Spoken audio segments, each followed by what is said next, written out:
the National Council of La Raza became the largest Latino organization in the country, fighting for civil rights. Although we are fighting for land, we are fighting for the survival and protection of our culture. In New Mexico, Reyes Lopez Tijerina led a movement demanding justice for the descendants of Mexican Americans whose lands had been taken following the U.S.-Mexico War of 1848. In California, the Farm Workers Union would grow to over 70,000 members, and their gains in wages and working conditions had enabled many to leave the migrant trail.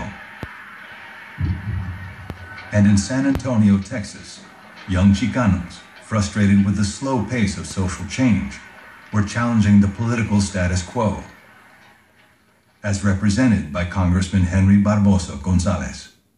He was the first member of Congress from Texas who was Mexican American. We all looked up to him, and he was fine at the beginning. Back in 1956, Gonzalez, known to all as Henry B., school segregation is unconstitutional. Well, there was a serious backlash from Southerners, Texas included. The state was in flames about integrating schools. Texas Governor Price Daniel introduced nearly a dozen bills intended to preserve segregation. Henry B. Gonzalez determined to stop them by staging a filibuster in the Senate. Well, he just talked all night, and with nobody else there to hear it, he was saying, who speaks for the black man? Who speaks for the Mexican American? For whom does the bell toll? It tolls for thee. Gonzalez spoke for a record-breaking 22 straight hours.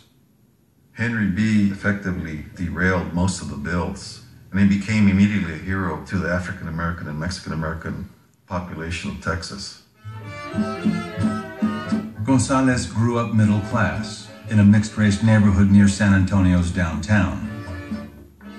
His parents fled Mexico for Texas during the Revolution of 1911. They came well-educated, with more schooling than most Americans. My grandfather, Leonidas Gonzalez, was actually the mayor of a small city. His brother was a doctor. You could say, they were representative of a certain segment of society that truly were very accomplished and in many ways privileged. In 1961, Gonzalez broke another barrier, becoming the first Mexican-American from Texas to win a seat in the U.S. House of Representatives. Almost immediately, he began promoting a World's Fair to celebrate the 250th birthday of San Antonio and bring new jobs and tourism to his city. This is a tribute to the people of San Antonio. Our hopes, our aspirations are wrapped up in the successful hemisphere in 1968. Don't miss the travel highlight of the year. Come join the fun at the San Antonio World. But just a few miles away, San Antonio's west side was no fiesta city. Henry B. Gonzalez's efforts to boost the local economy were not trickling down to the barrio, where many of San Antonio's 350,000 Mexican Americans lived in some of the worst slums in the nation. The living conditions for Mexican Americans in San Antonio were dire. The homes were pieced together with scraps of metal, wood. In some places you had shotgun houses arranged around a little courtyard with one faucet, one outdoor privy. Those were the conditions in San Antonio. By 1968, many Chicanos saw Henry B. as out of touch, more connected to Washington power brokers than to San Antonio's poor. Henry B. Gonzalez by this time was seen by many to have compromised his earlier ideals. Many Chicanos were pointing out the glaring inequities in the city, and the cry from the Chicano community or the activist community is, where is Henry B. Gonzalez? Where is Henry B. Gonzalez?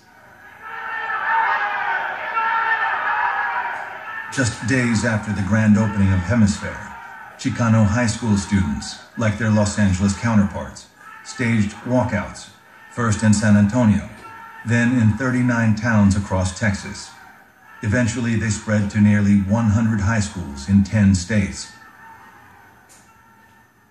The mastermind behind much of this activism was Jose Angel Gutierrez, son of a local doctor and a graduate student in political science from a small town southwest of San Antonio called Crystal City. Crystal City, where I grew up, was simply like an old colonial plantation.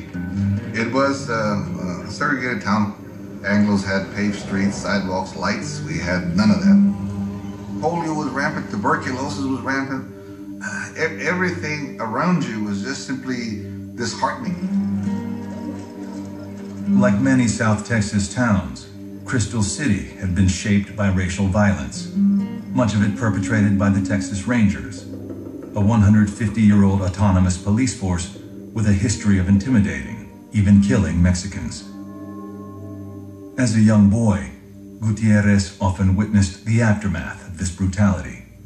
My father's medical practice was in our home, and it would not be unusual for us at night, middle of the night, to hear a thump, on the door, and there's a body. They were been pistol whipped, or they had been beaten by the police. The police department at the time was just about 100% Anglo, and they pretty much enforced, whatever the ruling class needed to have enforced. Gutierrez blamed gringos, the Anglo authorities in South Texas, for keeping Mexican Americans down. He was determined to help Chicanos gain political power.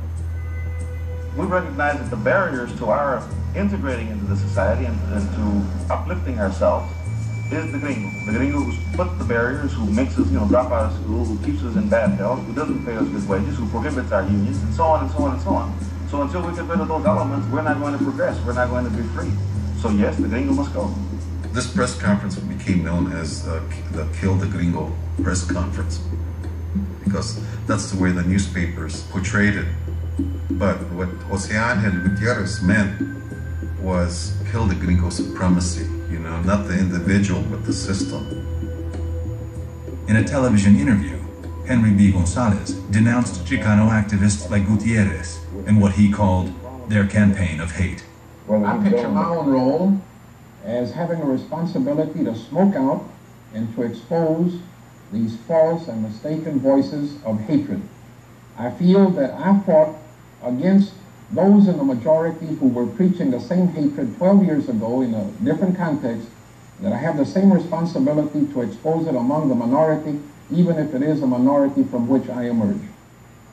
Henry B. Gonzalez, in my estimation, had a view of America that bought into the melting pot scenario, and our movement said, no, we reject that.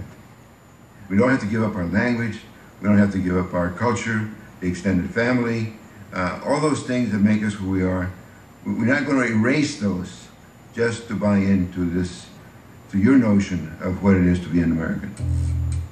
Back in his hometown of Crystal City, Gutierrez organized yet another high school